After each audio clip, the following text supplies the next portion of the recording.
Hello, and welcome to the Three Questions podcast, where we dive deep into the world of wealth management and connect you with industry experts.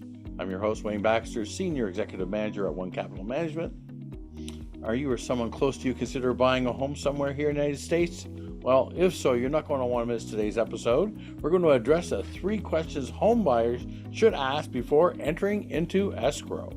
Thank you for taking time to check us out. And if you enjoyed this episode of the 3 Questions podcast, please consider liking this video and subscribing to our YouTube channel. Buying a home involves navigating a complex and dynamic real estate market. The escrow process, as it's referred to here in California, acts as a neutral third party between buyers and sellers to facilitate the exchange of property and funds. Now, my guest this week, back again, is for the second time, is Studio City, California-based Marcine Kline. She is Vice President of Closed Escrow. Marcine is one of the escrow industry's leading professionals. I can vouch for that. She has a full-service offering that transcends just above not just buying and selling just regular homes. And she also works in the area of probate, trust sales, conservatorships, both court and independent administration of estate act transactions. She is a true expert. Marcine, thank you once again for joining us. My pleasure. Glad to be here. Thanks, Thank Wayne. you. Lots to go through again today. You know, our last episode, we were talking about all that's involved in being a seller. This time around, we're going to look at it from the perspective of the buyer. Yep. Now, some of the specific escrow-related challenges that California residents should be aware of include, they have to deal with natural hazard disclosures, there's environmental concerns, there's title issues, and of course, good old-fashioned property taxes. That's just to name a few. To navigate these challenges successfully, it is advisable that the buyers, they work with an experienced escrow officer who is familiar with California's unique real estate landscape, and it is something very unique. And that is exactly why Marcine is the perfect guest for this episode of the 3 Questions podcast. Before we get to the questions here, I think it would be helpful if you could share with the audience, why an escrow officer's role is so important with the home buying process. Again, the last episode we talked about from the lens of a seller, but today we're talking about buyers. Why is your role so important as from the context of someone buying a home? Thanks, Wayne. So escrow companies, or closing settlement agents, as we're known throughout the United States, are a third-party fiduciary. We actually play a role helping buyers and sellers keep agreements, follow their contract. We do all the legal docs. We handle all the money. We handle loan docs. We handle insurance. So we handle a lot of things on behalf of both parties. We do all the title clearance if there's any loans or liens on title. And the western region of the United States, including Hawaii, I don't think I mentioned that before, are all escrow driven, where the middle of the United States are title driven, and the East Coast is actually attorney driven. Very similar to what you do in Canada. Exactly. Right. So as a universal country, with laws that came into effect about 9 years ago now, we're all bundled in as one, and we're called basically settlement agents, so that we're identified as the people who do handle these kinds of transactions. Well, you know what? I'm pretty sure, just like with the last episode, we're going to have a pretty eager audience here and trying to understand what kind of questions they should be asking about their upcoming real estate purchase. And we're going to address again the 3 questions homebuyers should ask before entering into escrow. Right. And the first question is, and again, this is from the perspective of someone in the process of buying a home, and you might not think it was an escrow question, but here it is. Will I qualify for property insurance? And I know you have a lot to say about this. So question number 1. I do have a lot to say on that. Okay. So remember, this isn't a 5-hour, this isn't a Joe Rogan 3-hour podcast today. I gotta keep it a little short. And I'm gonna also relate to what has been going on with my husband and I personally. Yes. So universally, what we're seeing because of the bottom line, global warming, insurance all throughout the United States has had increases. By the way, it's not called global warming, it's climate change. Just to I'm sorry, let me be I'm politically correct. Because of climate changes. Actually, I think that is a better way to put it. But due to climate change, we're all very impacted, some states worse than others. So in California, if you are up on the news, most of our carriers have left the state, actually, and they're not writing insurance. Other carriers, such as State Farm, which is a local US brand here, have just stopped writing in certain zip codes. And it's like anything about the law of supply and demand. I mean, now there's this the supply has always been there, but now there's limited supply and huge demand, and the government based fire insurance has probably gone up 1,000% in premium, which most of us didn't need in the past. And what we're doing is a lot of people have to get what we call California Fair Plan. I'll speak to what's going on here about that. And then a wraparound homeowners policy, because all Fair Plan does is if your house burns down, there's a pretty sizable deductible, and they will then cover based on limits. Fire only. Contents, everything else, rebuilding on you. So you have to get another policy. So basically, Okay. you had to double up. You had to get a base policy and then a wrapper, for Yeah, lack and of you a have to get a wrap policy. Now, I recently read, and I am going to send you this article, Wayne, because it was fascinating. In Florida, they are forcing homeowners to replace their roofs every 4 years just to qualify for insurance. So if you're in Canada, like my family was Canadian, the ones that were living, and my aunt and uncle, my great aunt and uncle would go every year down to South Florida. They didn't own, sure. they rented. And when I was a little girl, they went to Acapulco for like 3 or 4 months. They were from Ottawa. So they went to Acapulco. I have no idea why, because nobody went to Mexico in those years, but they did. So if you're buying a second home or a home to actually live in, this is, I can't speak for Canadian dollars, but on an average house, my husband and I replaced a roof on a rental, and it was in an HOA, so they had very specific requirements. The roof was $35,000 on a 1,600 square foot house. That's not surprising. Hold on, how about replacing your roof every 4 years, even if it's got a 20 to 30-year guarantee? So, and the price points, I'm going to tell you personally, I live in the Santa Monica Mountain Range in an area called Encino. Our carrier canceled us, no more writing in California, and it's taken my husband 7 weeks to get a policy. And the price points ranged from $15,000 to $40,000 Annually.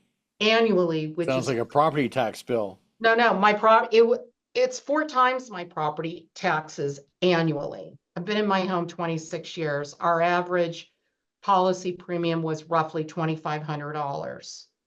Okay. So honestly, Wayne, he like literally, we have so many connections, through our Yes, through our we are a situation. well-connected group of people. I must know 15 brokers that I could call. Sure. I was just going to say, No, he ended up with a random, we don't even know who he is, guy who was willing to insure us for less than what they were forcing us to insure based on like where we live. Okay, which that is objectionable too. They want us, for a full rebuild, if everything burned to the ground and nothing was left, they wanted to insure us at between 1.6 million and 2 million. So we found someone who had insurance, a wraparound, and I want to tell you what this whole package cost us. But I want to tell you, my husband did this till his feet were bleeding because he even went down to Auto Club of America, the Auto Club of America, a SoCal region, and they do a Google Earth and said the house above us was too close to the property line, and they were concerned of a landslide, because this is like a new California thing, and they would not insure us. Plus, our car Whoa. insurance was canceled. So he insured us for $1.3 million. We got fair plan. We got an umbrella policy because we have other properties that our umbrella policy was For sure. canceled. And we did stay with earthquake. We've had it for years. Giovera versus the regular was reasonable enough. All 4 insurance policies were about $11,000. So you have four insurance policies collectively combined. And they were originally, the quotes were 15 The to 40,000. 40,000 just for the homeowners. And you paying 11 and you feel like you're stealing money. It's Well, I unbelievable. feel like I don't need to get a night job, Wayne, to pay for my, I don't know how people are doing this. I'm just trying to think to I myself, honestly don't. this is going to become like a recurring thing every year, and like, we go off on a tangent here. All this rainy weather we're getting doesn't give me a sense of ease and comfort, although we don't have to worry about, not having any drinking water, but now we're going to have all this vegetation that's going to be growing up around us and drying out coming this summer. And then if, we were lucky last year, we had a very mild Santa Ana wind season. We get another strong Santa Ana wind season. I don't even like to think about it. I'm just, right. You weren't here for the 94 earthquake, but I was born and raised in Los Angeles. I've watched the YouTube video more than often than I should. Yeah, and I've always been fearful about the next one because it's definitely gonna happen. We live right by the San Andreas Fault. But I've never ever thought about fire ever. And the only fires we had here, never. The only fire we had here was in 1962 was the Bel Air fire, and I was really, really little. Yeah. And houses in Bel Air burned down, but it was like we've never had one before or since. Well, I can tell you where I am. We had a pretty good, the Wolseley fire. But until recently. So that's why they're all fearful. We had all these huge fires throughout the state, and we're all like, that's why so many people won't ride here, because of the fear of, like you're saying, when you said Santa Ana winds, I almost want to cringe, because it's so scary now. And really where I live, I'm right behind, as the crow flies, the Getty Museum on the side. Yeah, I get it. My husband used to say there's a lot of houses, there's a lot of stuff to burn in between there and us, but embers fly 5 to 10 miles. You're gonna say it's just fuel. I remember when I first moved here, I must admit I never much thought about the fires. I knew about earthquakes, and I remember I was speaking to one of the locals. I said, what about the fires? This is back like 2012, 2013. And he said, oh, yeah. He was like looking at me like I said, oh, yeah. Like, oh, yeah? He said, yeah. It's not a matter of if, it's a matter of when. And I said, really? He said, oh, yeah. I said, well, what do people do? And he said, well, when they tell you to evacuate, you do. And then afterwards you go back. And if your house is still there, you move back in. You plan for the worst, hope for the best. Let me tell you something. I was talking to a real estate litigator, and I was complaining about the insurance premiums, and he said he has a client that lives on Mulholland Highway, fabulous house, has no insurance at all. Whoa. Just liability in case someone gets hurt on her property. And he's dealing with an easement problem or an encroachment or something. Wow. But I don't think I could sleep at night if I wasn't if I didn't have some level of insurance. But I've also been paying for insurance 44 years. And the only claim I've ever had was in the 94 earthquake, and never a homeowner's claim, ever. Okay, so let's now circle this back. We've done a really in-depth job here on talking about, no. It's a lot. I was mentally prepared for this. I knew what was coming. It's called show prep, right, Marcine? Yep. So now you're the buyer, and what you've just basically said, before you get too excited about the house you're looking to buy, you better make sure you can get coverage. That's the bottom line. And I mean, it's great to live in woodsy areas or like Topanga or Malibu. You couldn't pay me money to live in Malibu or any of the, you have to understand the physical dynamics of that area because they don't have fires, they have conflagrations. They are like fires of nuclear proportion. I witnessed it. And did you? Well, Yeah. I was living in Westlake Village, and the Woolsey fire, literally went right around my neighborhood. Like literally, if you look at the burn map, next time I Yep. see you, I'll show you the burn map of where our house is. It literally went right around. We live right on the West Lake, went right around our place, and it burned everything, as you know, to the Yeah, yeah, of ocean. course. But they've never had fires like that before Woolsey. That's what I'm trying to say. We didn't have house fire. Listen, if someone started a fire in their kitchen, you're going to have That's a a different small story. fire. One of my best friends owns 29 properties and they've owned property. She's actually from Vancouver. She's owned property here for 40 some odd years. I said, Annette, have you ever had a fire? And she said, yes. We had a fire in an apartment building because the roofer wasn't paying attention and set the entire roof on fire and destroyed one apartment. Even Well, that didn't burn down all we, the way. just so you know, this is not just a California issue. If you go up to British Columbia, it's a place called the Okanagan Valley, which is as close to California as you can get in terms of climate. And last summer they had an incredibly uh, big fire there. A really close friend of mine, he lives on Okanagan Lake, and his house, I mean, his whole area burned. It was very similar to what they had in Malibu, and his house was within 3 houses of burning to the ground. It was amazing that they dodged that bullet. So it isn't just a California issue as well. I we realize that, and we realize the western regions, I think, are suffering a little more than some of the others. However, Florida, I've They got got a this different. They have a amazing whole different matter. article over So the top. so you know what? This kind of just if I can give honorable mention to my good friend and colleague Diane Beatty. She was with Cal Insurance. She's been a guest on my podcast a Yes. couple of times. And all you're doing is preaching to her choir, I guess, or preaching to the choir from her point of view, because that was the first thing she told me when had her on, is, when you're looking to buy a house, the first thing you better find out is, can you insure it? Yeah. So you're just basically reiterating. So, okay, so first question a buyer should ask, I think we've beaten that one to the end of the ground, Yes. is, can I get insurance? So, Very and again, important. that's close. So let's go to the second question. Again, this is before entering into escrow. First three questions you ask before entering into escrow. So question number two from Marcine Kline from Closed Escrow. What is the required deposit to secure the purchase of a home? What is the required deposit? Okay, Marcine. good question. On a traditional sale in most areas, And and how this does it is, vary? I should have mentioned that too. Just as a follow-up, I'm going to just sort of add in more to this to you. How would it vary, for example, for a resident versus a non-resident, right?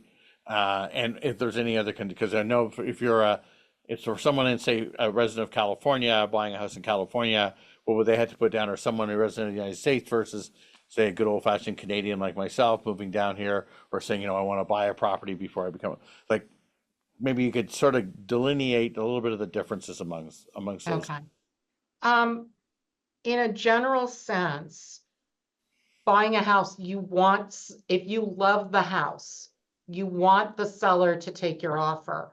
If you're bringing in foreign funds, you need to be prepared to verify you have that money.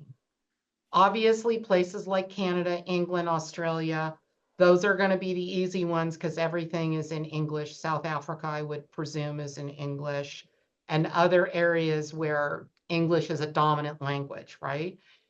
You want to bring in showing that you can make those funds happen. The traditional deposit in some areas of California is indeed 3%. However, 3% of the final purchase price. So on $1 million, it's 30,000. Okay. However, if you are buying a court property that is going to be directed by a court confirmed sale, the minimum deposit is 10% Hmm. made payable to this estate. Is that like in Or an auction situation, Marcine?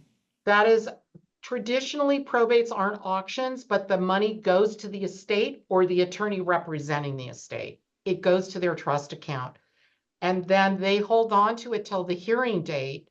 And if there's an overbid in court, then you would need to bring increments, increasing your deposit according to a formula provided by the court system. And that's probably universal throughout the US. I don't think that's a California thing, but traditionally it's going to be 3%.